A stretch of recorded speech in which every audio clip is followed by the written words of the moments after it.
오늘은 요한복음에 있는 하나님의 말씀 가지고 은혜를 받고자 합니다. 하나님의 아들이신 예수님, 이런 제목입니다. 제목을 다 같이 기억합니다. 하나님의 아들이신 예수님. 마태복음은 예수님을 메시아 왕으로 오신 분이라고 증언합니다. 마가복음은 하나님의 종으로 이 세상 오셔서 죽기까지 하나님을 섬기고 또 하나님이 사랑하는 백성을 위해서 섬기러 오신 예수님을 증언합니다. 누가복음은 사람 중에 최고의 인격자, 참 사람이신 예수님을 우리에게 증거하고 있습니다. 요한복음은 다른 복음서와는 좀 틀리게 정말 우리 예수님의 그 신분은 땅이 아니라 하늘에 속한 하나님의 아들이시다. 예수님의 성품은 이 세상에 속하지 아니하고 하나님께 속한 성품을 가지고 계신 하나님의 아들이시다. 이렇게 증언하는 것이 요한복음의 특징입니다. 그래서 요한복음은 시작부터 하나님의 아들이신 예수님을 강력하게 주장하고 있습니다. 요한복음 1장 1절로 4절을 다 같이 읽습니다. 태초에 말씀이 계시니라. 이 말씀이 하나님과 함께 계셨으니 이 말씀은 곧 하나님이시니라. 그가 태초에 하나님과 함께 계셨고 만물이 그로 말미암아 지은 바 되었으니 지은 것이 하나도 그가 없이는 된 것이 없느니라. 그 안에 생명이 있었으니 이 생명은 사람들의 빛이라. 이렇게 말합니다. 태초에 말씀이 계시니라. 이 말씀이 하나님과 함께 계셨으니 이 말씀이 곧 하나님이라고 그랬어요. 말씀이 곧 하나님. 그런데 이 말씀이 육신이 되어 오셨다고 말합니다. 요한복음 1장 14절 말씀이 육신이 되어 우리 가운데 거하심에 우리가 그의 영광을 보니 아버지 독생자의 영광이요 은혜와 진리가 충만하더라 그랬어요. 육신이 되었다는 것은 사람이 되었다는 겁니다.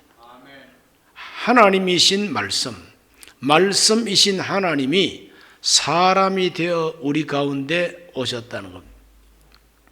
이것을 성육신이라 그러는데 우리 기독교 신비 중에 최고의 신비, 기적 중에 최고의 기적이 하나님이 사람 되어 오셨다고 하는 메시지입니다.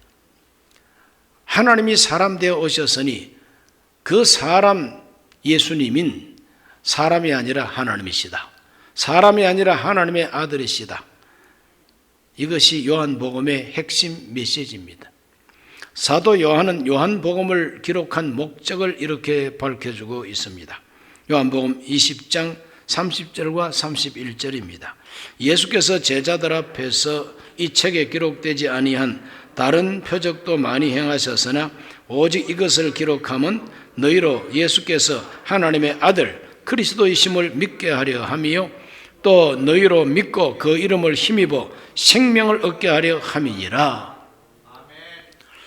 요한복음을 기록한 목적은 예수님이 하나님의 아들이심을 믿게 하고 그 믿음으로 생명을 얻게 하려 함이라. 어떤 생명? 영원한 생명, 영생, 하나님의 생명. 이것을 우리에게 얻게 하기 위해서 이 성경을 기록했다고 요한이 밝혀주고 있습니다. 그러므로 우리 모든 성도님들은 요한복음을 읽으시고 또 요한복음 설교를 오늘 들으시고 예수님이 하나님의 아들이라고 하는 확신을 가지고 그분이 주시는 생명을 누리게 되시기를 주의 이름으로 축원합니다. 사도 요한이 요한복음을 기록하긴 했지만 요한의 창작품이 아닙니다. 요한이 소설을 쓰듯이 요한이 창작한 작품이 아닙니다. 우리 예수님이 친히 하나님의 아들이심을 증언해 주셨다고 말합니다. 사도들이 증언하는 것이 아니라 예수님이 친히 하나님 아들이라고 하는 걸 증언하셨다는 거죠. 어떻게 증언했느냐? 첫째로는 표적으로 증언하셨습니다. 표적이 뭐냐? 기적이 표적입니다. 그런데 그 기적 속에 하나님의 사인이 있다는 거죠. 하나님의 목적이 있고 하나님이 무엇을 가르치고자 하는 뚜렷한 목적이 있는 바로 그 기적이 표적입니다. 표적으로 예수님은 하나님의 아들이심을 나타내셨다는 겁니다. 7가지 표적이 요한복음에 등장합니다. 첫 번째 표적은 가나에서 혼인잔치가 열렸을 때 포도주가 다 떨어졌어요. 그럴 때 예수님께서 그 혼인잔치의 초청을 받았습니다. 하인들에게 항아리에 물을 아구까지 채우라. 물을 가득 채웠더니 이제는 떠서 갖다 주라. 분명히 맹물인데 떠서 갖다 주니 마실 때는 포도주요. 세상에서 맛보지 못한 포도주요. 기적입니다. 그래서 그 신랑 신부가 칭찬을 받았다고 그랬어요. 그런데 이와 같은 그 포도주로 만든 기적의 목적이 무엇이냐? 2장 11절에 보시면은 예수께서 이 첫 표적을 갈릴리 가나에서 행하여 그의 영광을 나타내심에 제자들이 그를 믿으니라. 표적 속에는 하나님의 영광이 나타난다는 겁니다. 하나님의 능력이 나타나기 때문에 하나님의 영광이 표적 속에 있습니다. 그 목적은 뭐냐? 믿음을 주기 위한 목적입니다. 이 가나 혼인잔치는 그 집에 신랑과 신부에게 믿음을 주는 것이 예수님 목적이 아닙니다. 자기를 따르는 제자들에게 예수님이 하나님의 아들이라고 하는 믿음을 주기 위한 표적이었던 것입니다. 제자들이 그때부터 예수님을 믿었다 그랬어요. 두 번째 표적은 왕의 신하의 아들을 고쳐주는 신유의 기적입니다. 그 신하의 아들이 내 아들이 병들어서 지금 죽어가고 있으니 우리 집에 오셔가지고 우리 아들을 위해서 좀 기도하시고 고쳐달라고 요청을 합니다. 그럴 때 우리 예수님께서는 그 집에 가기도 전에 너의 아들이 살았느니라 이렇게 말씀을 하십니다. 왕의 신하가 참 이상하게 생각하고 집에 갔더니 아들이 살았습니다. 언제부터 정신을 차렸느냐 그랬더니 몇 시부터입니다. 바로 그 시간이 예수님께서 너의 아들이 살았느니라 하는 그 말씀 주시는 바로 그때였다는 것을 딱 발견하고 온 집안이 예수님을 믿게 됩니다. 그래서 요한복음 4장 53절에 이렇게 기록이 되어 있어요. 그의 아버지가 예수께서 너의 아들이 살아있다 말씀하신 그때인 줄 알고 자기와 그 온 집안이 다 믿었다 그랬어요. 하나님이 표적을 주시는 것은 믿음을 주기 위해서입니다. 그 표적을 경험하는 사람들한테 믿음을 줍니다. 어떤 믿음? 예수님은 하나님의 아들이라고 하는 믿음. 세 번째 표적은 베데스다 연못가에서 38년 된 병자를 고친 기적입니다. 38년 된 병자, 절망입니다. 그런데도 이 환자는 치료받아 보겠다고 연못가를 떠나지 않고 힘쓰고 애쓰고 있습니다. 우리 예수님께서 찾아가셔서 낫고자 하느냐? 너의 자리를 들고 걸어가라. 예수님 말씀이 떨어지기 무섭게 38년 된 이 환자 병이 싹 떠나가 버렸습니다. 자기 자리 들고 걸어갑니다. 이 사람을 알고 있는 수많은 사람들이 박수를 치고 난리가 났습니다. 유대인들이 막 예수님 주변에 몰려왔습니다. 바로 그날이 안식일이요. 유대인들은 안식일을 아주 무섭게 지킵니다. 그래서 안식일 날 병 고치는 것은 잘못된 것이다. 병 나은 사람 사정은 생각도 안 하고 안식일을 범했다고 예수님을 막 공격을 합니다. 그럴 때 우리 예수님께서 자기를 공격하는 유대인들에게 하신 말씀이 있습니다. 요한복음 5장 17절로 18절입니다. 예수께서 그들에게 이르시되 내 아버지께서 이제까지 일하시니 나도 일한다 하시매 유대인들이 이로 말미암아 더욱 예수를 죽이고자 하니 이는 안식일을 범할 뿐만 아니라 하나님을 자기 친아버지라 하여 자기를 하나님과 동등으로 삼으심이로라. 베데스다 연못가에 기적을 일으킨 주 목적이 뭐냐? 둘러선 유대인들에게 예수님이 누구라고 하는 걸 그들에게 증거하기 위한 표적이었던 것입니다. 내 아버지가 일하시니 나도 일한다. 내 아버지가 안식일도 일하신다. 그래서 나도 고쳤다. 그래서 예수님이 하신 말씀을 듣고 유대인들이 아주 예수님을 미워하고 아주 예수님을 아주 죽이려고 그럽니다. 아니 왜 예수님이 기적을 행하셨는데 왜 그 기적을 행하신 주인공 예수를 왜 죽이려고 그럽니까? 예수님의 태도와 하시는 말씀이 하나님과 자기를 동등으로 말씀하기 때문에 이거는 신성모독이다 이거죠. 그래서 예수님을 죽이려고 합니다. 그러나 죽일 수가 없어요. 왜냐하면 38년 된 환자가 저벅저벅 걸어 다니니까 박수를 치고 그 사람이 그렇게 병고침 받은 것에 대해서 하나님께 영광을 돌리는 사람들이 숫자가 더 많습니다. 그러니 유대인들이 예수를 미워하긴 했지만 죽일 수 없죠. 우리 예수님은 38년 된 병자를 고치면서 하나님과 자신이 동등이라고 하는 것을 주장하시고 증거하신 것입니다. 네 번째 기적은 오병이어의 기적입니다. 보리떡 5개 물고기 2마리로 5,000명을 먹이고 12바구니에 남았습니다. 이거 보통 기적입니까? 사람들은 이 예수님을 왕으로 추대하고 싶어 했습니다. 그러나 예수님은 땅에 왕 되는 거 신경도 쓰지 않고 관심도 없습니다. 산으로 기도하러 가셨다 그랬어요. 그리고 나중에 우리 예수님께서는 사람들에게 말씀을 증거하십니다. 우리 예수님께서는 자기 자신을 생명의 떡이라고 오병이어의 기적으로 굶주린 사람 먹여놓고 내가 바로 생명의 떡이라고 주장하십니다. 요한복음 6장 35절을 읽습니다. 예수께서 이르시되 나는 생명의 떡이니 내게 오는 자는 결코 줄이지 아니할 터이요 나를 믿는 자는 영원히 목마르지 아니하리라. 오병이어의 기적의 목적은 많은 사람들에게 예수님 자신이 생명의 떡이라고 하는 것을 증거하기 위한 목적이죠. 6장 51절도 한번 읽어봅니다. 나는 하늘에서 내려온 살아있는 떡이니 사람이 이 떡을 먹으면 영생하리라. 내가 줄 떡은 곧 세상의 생명을 위한 내 살이니라 하시니라. 이제 얼마 있지 아니해서 우리 예수님은 십자가에 못 박혀서 정말 물을 쏟아버리고 피를 쏟아버리고 살점이 뚝뚝 떨어지고 죽기까지 함으로써 생명의 떡이 되기 위해서 오셨다는 거죠. 우리 예수님은 생명의 떡이 되십니다. 생명의 떡이 되십니다. 5번째 기적은 바다 위를 걸어오시는 기적입니다. 오병이어 기적을 행하고 예수님은 산으로 기도하러 가시고 제자들은 배 타고 바다를 건너가는데 심한 풍랑이 일어나고 바람이 심하게 불고 배가 위험하게 됩니다.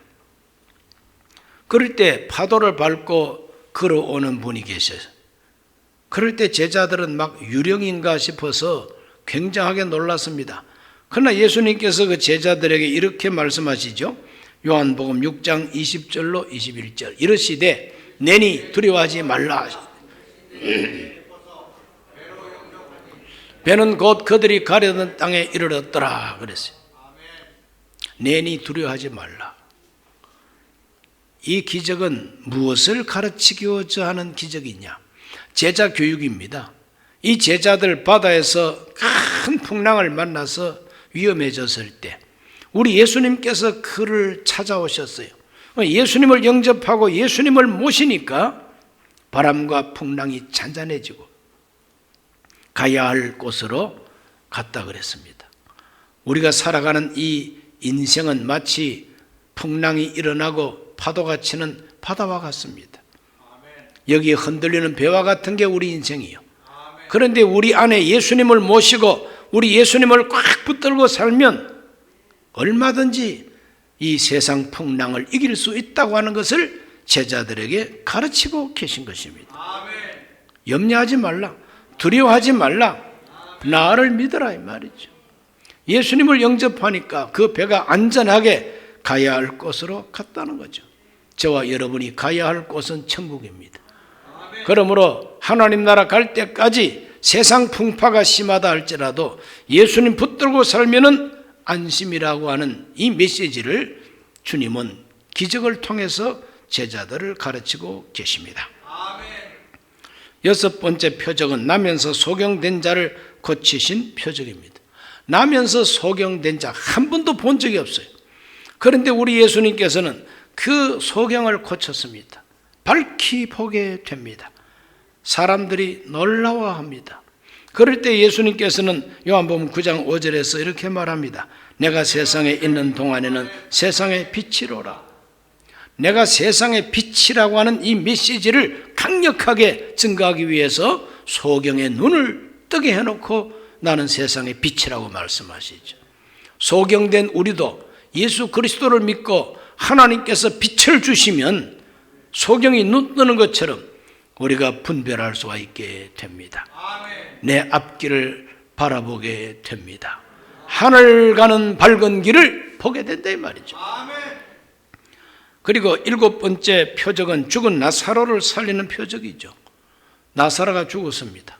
죽은 지 나흘이 되어서 무덤에 벌써 매장했습니다. 썩어가는 시체가 되어 있습니다. 그런데 예수님께서 그 집에 오셔가지고 아주 희한한 말씀을 하십니다.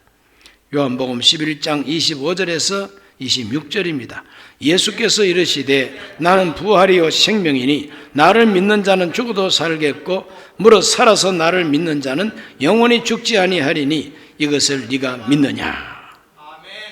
나는 부활이요 생명이라는 겁니다. 나를 믿는 자는 죽어도 산다는 겁니다. 그 말씀을 듣고 주변에 있던 사람들은 속으로 이렇게 말했을 것입니다. 자기 믿으면 죽어도 산다고? 그러면 나사로 한번 살려보지. 나사로 죽었는데 자기 잘 믿고 자기하고 친하다가 죽은 나사로 한번 살려보시지 그래. 속으로 그렇게 예수님을 은근하게 비꼬았을 거예요. 우리 예수님께서는 저벅저벅 걸어서 나사로 무덤 앞에까지 걸어가십니다. 사람들이 막 따라갑니다. 무덤 앞에 딱 서가지고 저 돌을 굴려내라. 무덤 문을 굴려내라. 그리고 나사로야 나와라 그랬더니 죽은 나사로가 살아나왔어요. 기겁을 하는 거죠. 바로 그 자리에서 많은 유대인들이 예루살렘에서 문상 왔던 이 조문객들 가운데서 예수를 많이 믿었다 그랬어요. 어떤 사람들은 예루살렘으로 뛰어가가지고 제사장들한테 신고합니다. 제사장 어르신 살다요 들어보지도 보지도 못한 기적을 봤네요. 뭔데? 베다니에 나사로라는 사람이 있었거든요. 그런데 그 죽어서 나흘 만에 내가 야 문상을 갔는데 나사렛 예수라는 분이 와가지고 무덤에 있는 사람을 살려냈어요. 그래. 제사장들이 그 기적을 듣고 귀가 토끼 귀처럼 쫙 서면서 소름이 쫙 끼치면서 야 이런 사람을 살려뒀다가는 우리 대제사장들 밥줄부터 끊어지겠구나. 그래가지고 이 종교적인 이유로 예수님을 신성모독으로 몰아서 죽일 것을 작정하게 됩니다.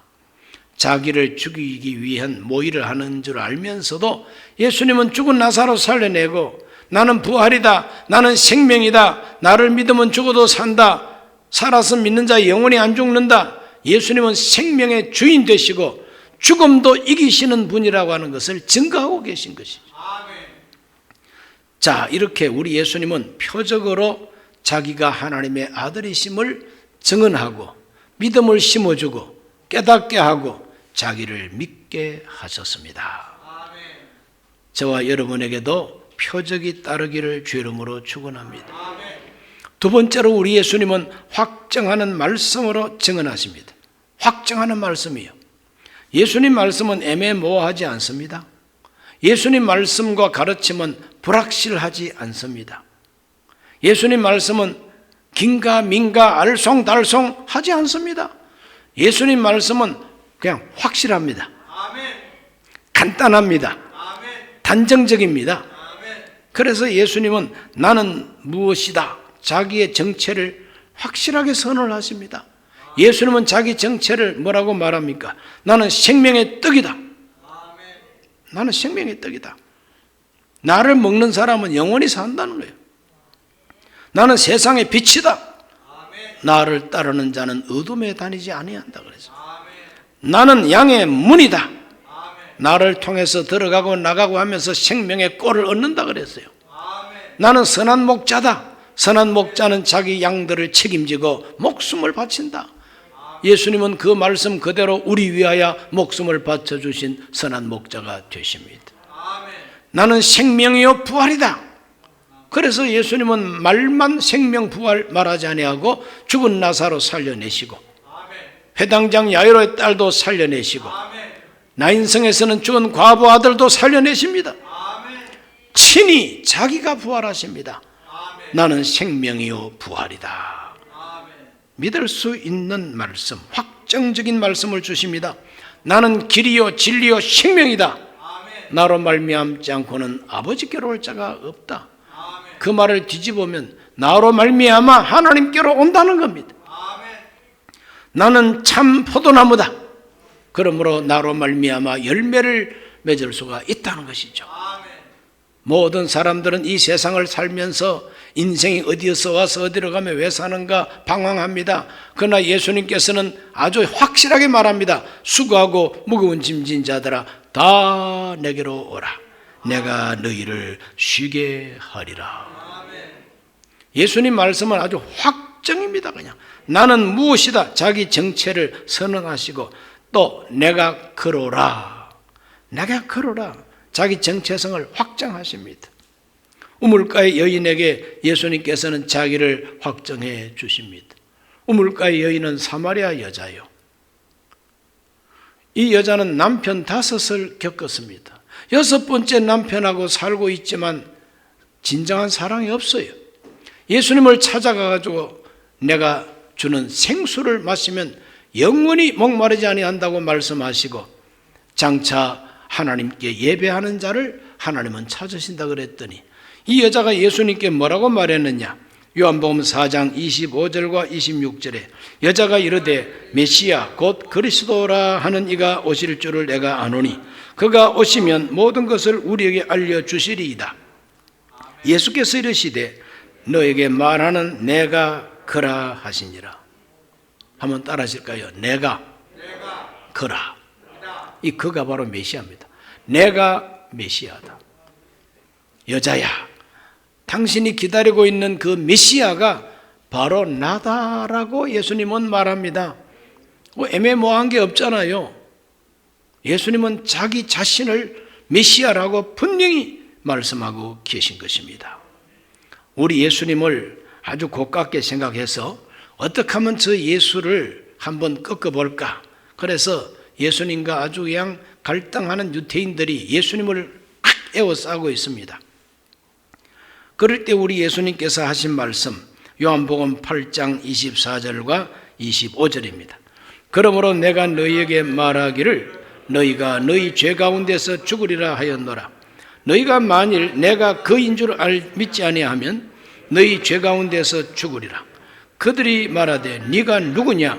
예수께서 이르시되 나는 처음부터 너희에게 말하여 온 자니라. 우리 예수님께서 아주 그냥 참 유대인들이 듣기에 민망한 말씀을 하십니다. 내가 그인 줄 믿지 아니하면 너희 죄 가운데서 죽으리라 그랬어요. 그인 줄, 그가 누구냐? 메시아. 내가 바로 메시아인 줄을 너희가 믿지 아니하면 죄 가운데 너희는 죽을 것이다. 유대인들이 그 말을 듣고 기분 되게 나쁩니다. 네가 누군데? 당신이 도대체 뭔데? 이 말입니다. 네가 누구냐? 예수께서 이르시되 나는 처음부터 너희에게 말하여 온 자니라. 여러분, 처음부터 말해온 자가 누굽니까? 하나님밖에 없어요. 천지를 창조할 때 말씀으로 창조하기 시작한 하나님, 빛이 있어라 하심에 빛이 있었고 그 빛이 하나님 보시기에 좋았더라. 그때부터 말이 생겨났고 처음부터 말하신 분은 하나님, 창조주 하나님이에요. 그러므로 예수님께서는 나는 처음부터 말해온 자라는 것은 나는 창조주 하나님이다 이 말입니다. 자, 사람이 그렇게 말할 수 있습니까? 유대인들은 막 기가 질립니다 그냥. 또 유대인들은 예수님께 질문을 했어요. 요한복음 8장 53절에서 54절 오늘 본문 읽어봅니다. 너는 이미 죽은 우리 조상 아브라함보다 크냐? 또 선지자들도 죽었거늘 너는 너를 누구라 하느냐?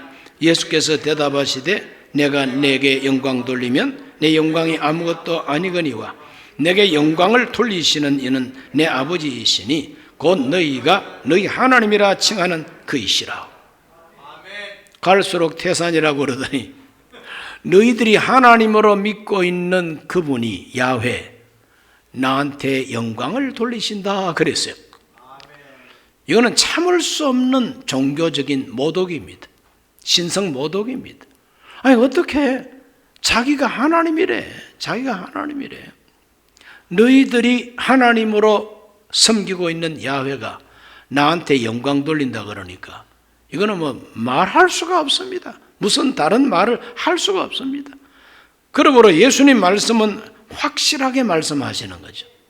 돌멩이에 맞아 죽을지라도 바른 말씀을 하시는 거예요. 자기의 정체가 무엇이다 하는 것을 확정하고 말씀하고 계십니다. 내가 그로라. 내가 그인 줄 믿지 않으면 너희들은 죄 가운데 죽는다. 너희들이 하나님이라고 하는 그분이 나한테 영광을 돌립니다. 너는 너를 누구라 하느냐? 너는 너를 누구라 하느냐 그럴 때 하나님이 나한테 영광 돌리는 사람이라는 거예요. 쉽게 이해할 수 없는 말씀을 예수님께서는 하십니다. 그리고 예수님께서는 어떤 확정을 또 하시느냐? 나와 하나님은 하나라고 말합니다. 나와 하나님은 하나라. 똑같다 이 말이에요. 하나님과 동일시, 자기를 하나님하고 동일시하는 주장을 우리 예수님께서는 하십니다. 성전에서 예수님을 에워싸고 있는 유대인들에게 요한복음 10장 30절에 나와 아버지는 하나이니라 하신대. 나와 하나님은 하나라는 거예요. 그럴 때 유대인들이 다시 돌을 들어서 치려 하거늘 돌을 들어서 예수님을 치려고 그랬어요. 그럴 때 예수님께서 내가 아버지로 말미암아 여러 가지 선한 일로 너희에게 보였거늘 그 중에 어떤 일로 나를 돌로 치려 하느냐? 뭐 때문에 나를 돌로 치려 하느냐? 그럴 때 대답한 말이 유명합니다. 10장 33절 유대인들이 대답하되 선한 일로 말미암아 우리가 너를 돌로 치르는 것이 아니라 신성 모독으로 인함이니 네가 사람이 되어 자칭 하나님이라 함이로라 그랬어요. 네가 사람이 되어서 자칭 하나님이라 하니까 살려둘 자가 아니라는 것. 우리 예수님은 하나님과 자기를 동일시합니다. 제자 빌립이 하나님 보여달라고 졸라대니까 예수님께서 요한복음 14장 9절에서 예수께서 이르시되 빌립아 내가 이렇게 오래 너희와 함께 있으되 네가 나를 알지 못하느냐? 나를 본 자는 아버지를 보았거늘 어찌하여 아버지를 보이라 하느냐 그랬어요. 나를 본 자는 아버지를 본 자라 그랬어요. 요한복음 12장 44절과 45절에서도 예수께서 외쳐 이르시되 나를 믿는 자는 나를 믿는 것이 아니요 나를 보내신 이를 믿는 것이요 나를 보는 자는 나를 보내신 이를 보는 것이라 그랬어요. 예수님은 자기를 믿는 자는 하나님 믿는 자고 자기를 보는 자는 하나님 보는 자요. 영접하는 자는 하나님 영접하는 것이라. 나를 믿는 자는 하나님의 자녀가 된다는 겁니다. 이렇게 우리 예수님은 하나님과 자기를 통일시합니다. 우리 예수님은 모든 우리 인간이 가지고 있는 궁금증, 궁금한 것에 대한 해답을 가지고 계셔요. 해답을 가지고 계십니다. 왜? 하나님이시니까. 생명의 주인이시니까. 이번 추석 연휴 때에 우리 국민들이 열광적으로 시청한 TV 프로가 있어요. KBS 제2방송국에서 14일 밤에 뭘 방영을 했느냐? 나훈아의 특별쇼 어게인 코리아. 그걸 갖다가 막 2시간 반을 공연했다고 그러더라고요. 저는 안 봤는데. 그런데 지금 화제가 되어 있습니다. 그 제일 큰 화제가 뭐냐? 이 나훈아 씨가 보통 가수가 아니라는 거예요. 노래를 자기가 작사하고 자기가 작곡하고 또 자기가 부른다는 거예요. 이러한 그 가수는 흔하지 않다는 거예요. 삼위일체입니다. 작사, 작곡, 그리고 가창, 자기가 노래하고. 그런데 이번에 신곡을 발표했는데 그 신곡 가운데서 사람들에게 굉장하게 감동을 준 노래가 그 제목이 태서입니다. 태서형. 이 태서형. 그 가사가 이렇습니다. 아, 태서형, 세상이 왜 이래? 왜 이렇게 힘들어? 아, 태서형, 소크라테스형, 사랑은 또 왜 이래? 너 자신을 알라며 툭 내뱉고 간 말을 내가 어찌 알겠소? 모르겠소, 태서형. 아, 태서형, 아프다 세상이. 아, 태서형, 소크라테스형, 세월은 또 왜 이래? 먼저 가본 저 세상 어떤가요, 태서형? 가보니까 천국은 있던가요, 태서형? 그래서 소크라테스를 계속 찾습니다. 아, 태서형, 아, 태서형. 8번이나 태서형을 찾다가 끝나는 것이 이 노래예요. 대답도 없고 해답도 없고 태서형만 찾다가 끝나는 노래예요. 그래서 제가 유튜브를 통해서 이 노래를 들으면서 느낌이 뭐냐? 아니, 왜 태서형을 찾아? 예수님 찾지. 아, 예수님 그러면은 예수님이 내가 여기 있다. 천국은 있던가요? 있고 말고. 내 아버지 집에 갈 곳이 많다고 했지 않냐? 인생이 왜 이렇게 어렵고 힘듭니까?